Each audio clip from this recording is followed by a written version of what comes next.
Time check 1:01 in the afternoon. In pursuit of continuous quality education. Living up to DepEd's mandate of no student should be left behind. From the home of Sarongbangi, The land of Oragons. This is Santo Domingo National High School. School on Air. School on Air.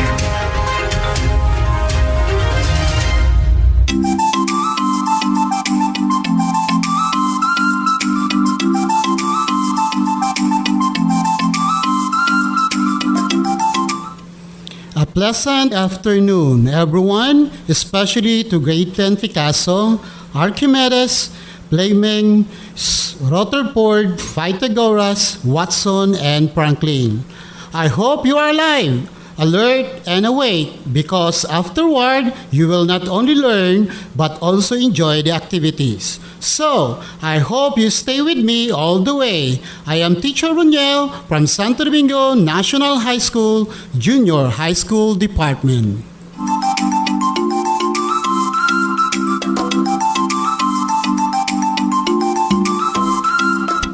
At this point, I want you to listen carefully while I am discussing the most important topics that will give a better understanding to the lesson in Arts 10, Quarter 2, Module 1 and 2. Make sure you have your pen and paper for jotting the important notes.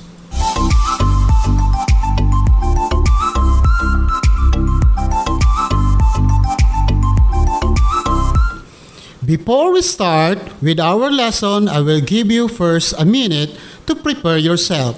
You may do your necessity so that later you can focus on listening.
I hope you are now prepared and in a good condition. So class, let's get it started.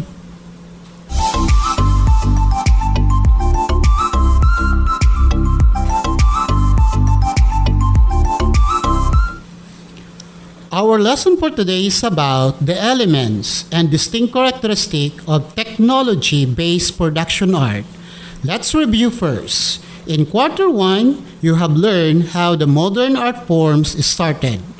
Impressionism art started the modern art movements in the early 19th century in Europe, particularly in Italy, Germany, and the Netherlands.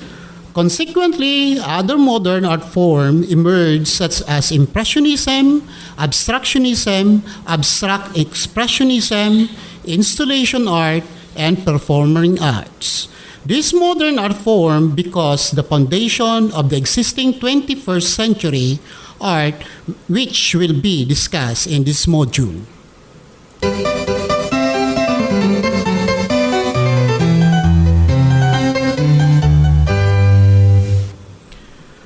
What is technology-based art, or TBA?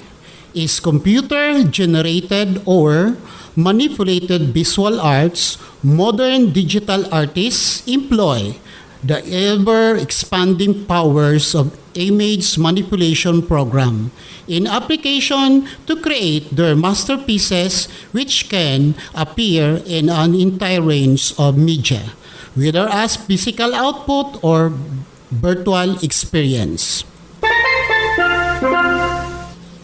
Are you still with me, class?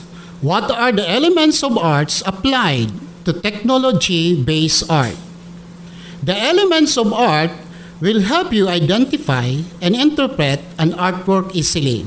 Yes, you can easily identify the artwork. There are line, shape, color, value, form, texture, and space. May I repeat? The elements of arts. These are line, shape, color, value, form, texture, and space. These are incorporated in any artwork, traditional or technology-based or digital art. Hoping you will remember the elements of arts.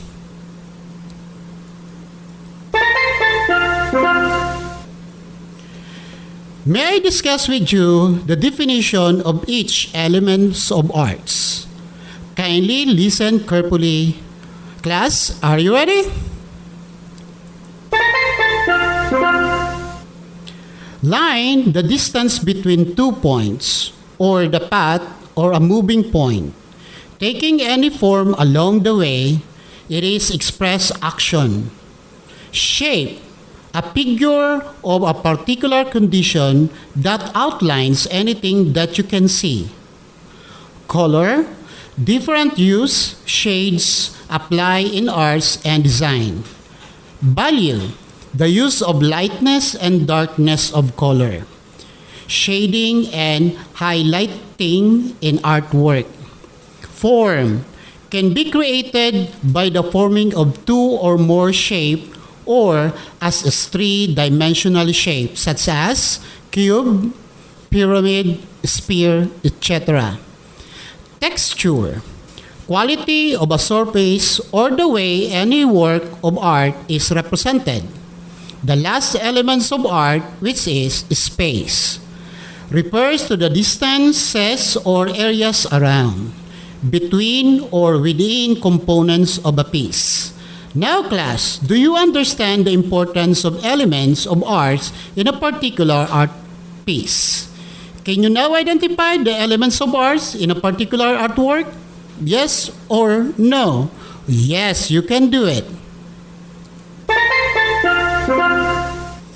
What are the examples of technology-based art? Such as, number 1, fractal algorithmic art. May I repeat? Number 1, fractal algorithmic art. And number 2, data mushing. Number 2, data mushing. Number 3, dynamic painting. Number 3, dynamic painting. And number 4, 2D, computer graphics. And number 4, 2D, computer graphics. And number 5, 3D, computer graphics. And number 5, 3D, computer graphics. And number 6, pixel art. And number 6, pixel art. Number 7, digital photography. And number 7, digital photography. And number 8, photo painting. Number 8, photo painting. Now, you have already know the example of technological based art.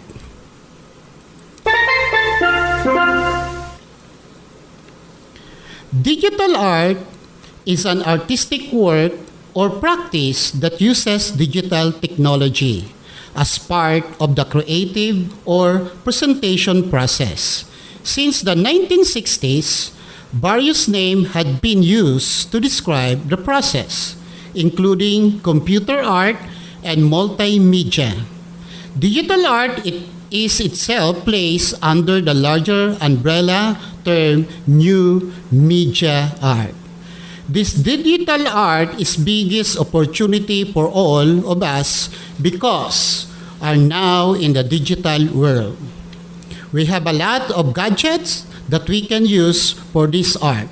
What are you waiting for, class? Engage now.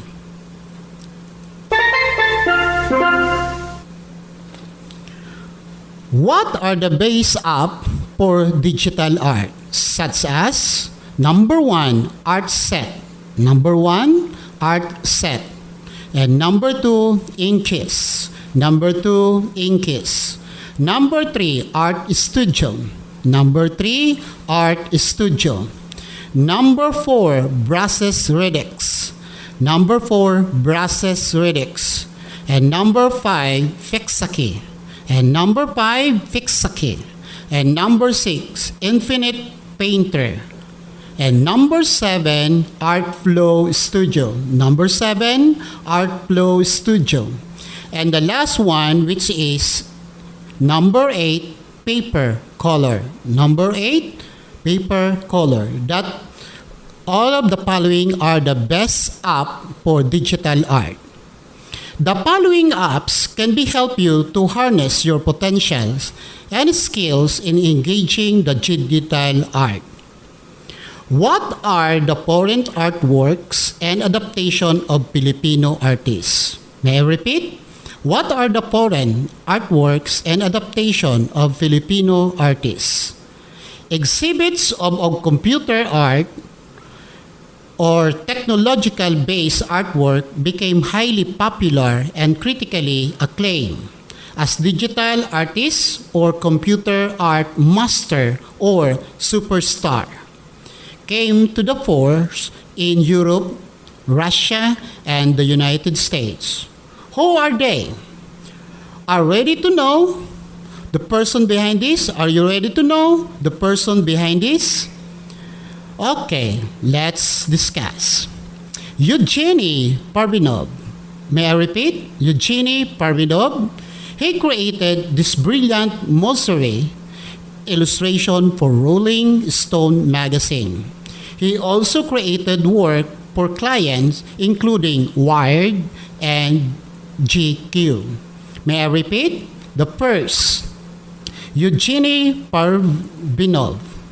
He created this brilliant Morrissey illustration for Rolling Stone magazine. He also created work for clients including Wired and GQ.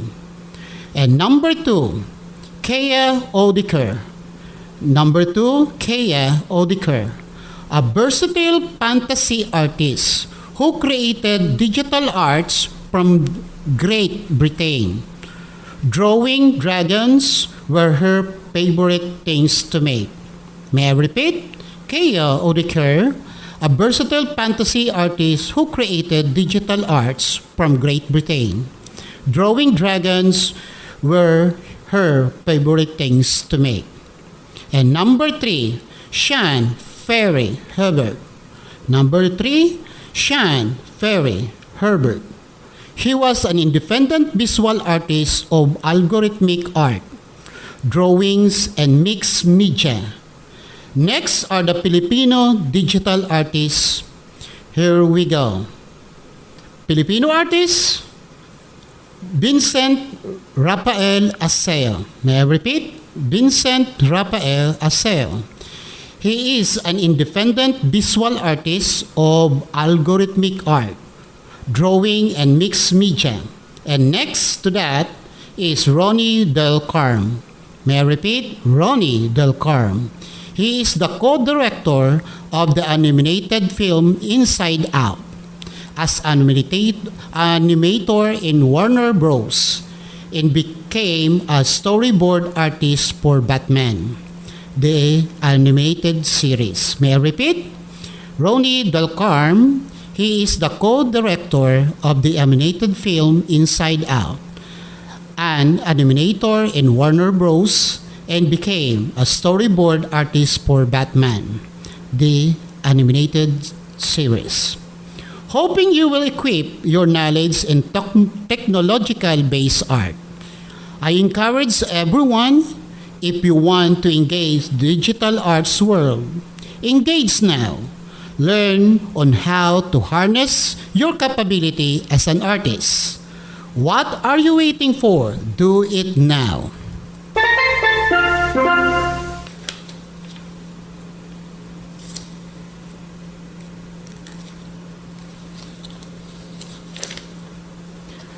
Modern technology, a tool for empowerment. May I repeat?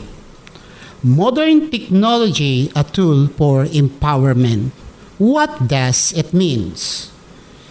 In the 21st century, the advancement of technology is past, and the creation of high-tech gadgets such as mobile phones, tablets, laptops, and computers upgrade from time to time.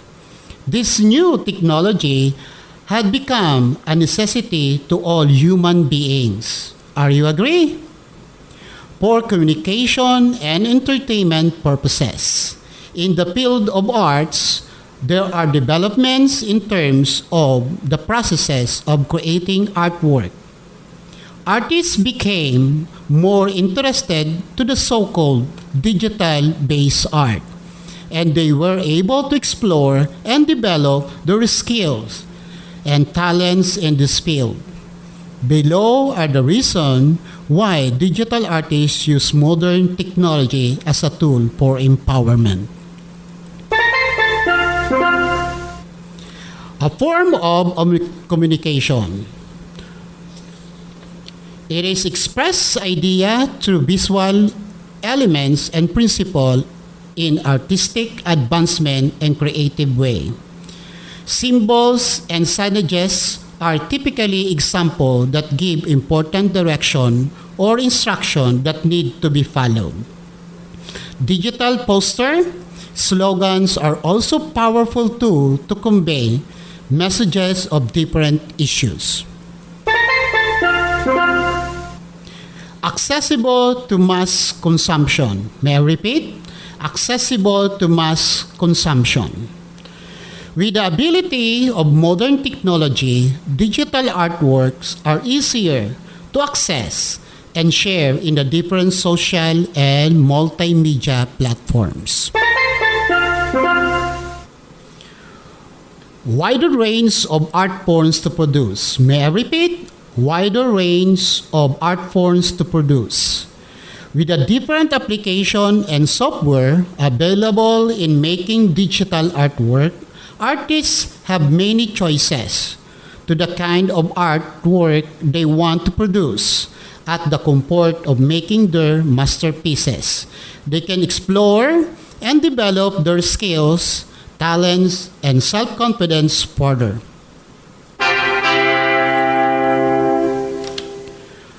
More productive and practical. May I repeat? More productive and practical. Creating digital artwork uses limited materials unlike the traditional way of making art.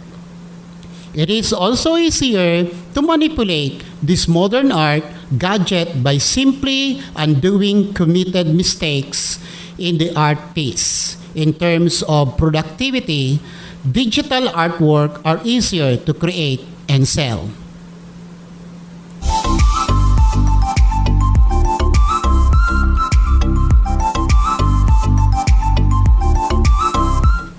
Now, you understand well about modern technology, a tool for empowerment.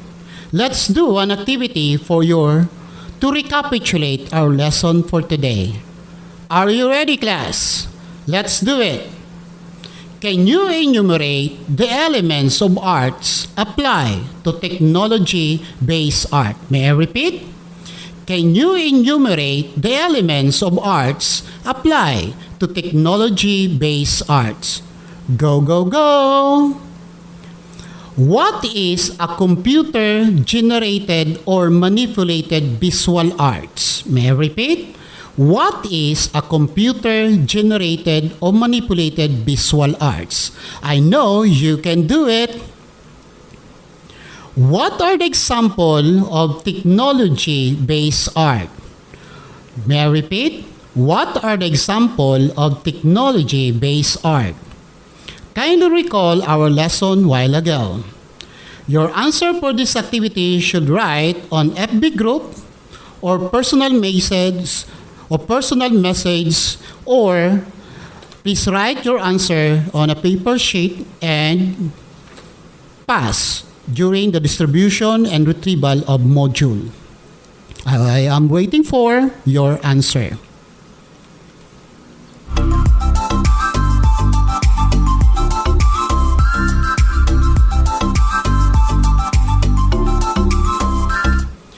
Don't hesitate to inform me about your concern. I am always willing to assist and help you anytime, anywhere.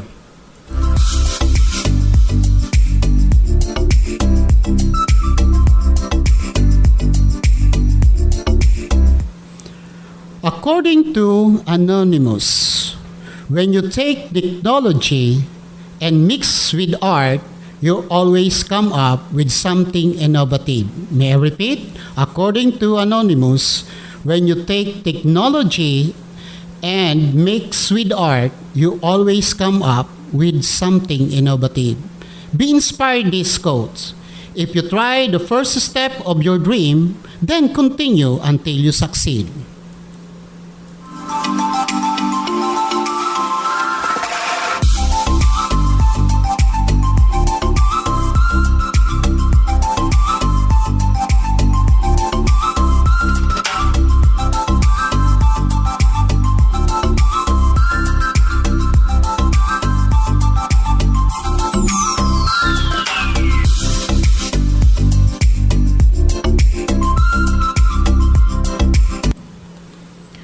It has been another awesome day of learning. I hope that you enjoyed today's discussion in Arts 10, Quarter 2. Until next time, this had been your teacher's buddy, Sir Roniel, according to William Lane Day. He said, I am interested in computers and technology and arts, photography and design. Explore them until you reach your dream. Until next time, goodbye, grade 10 students.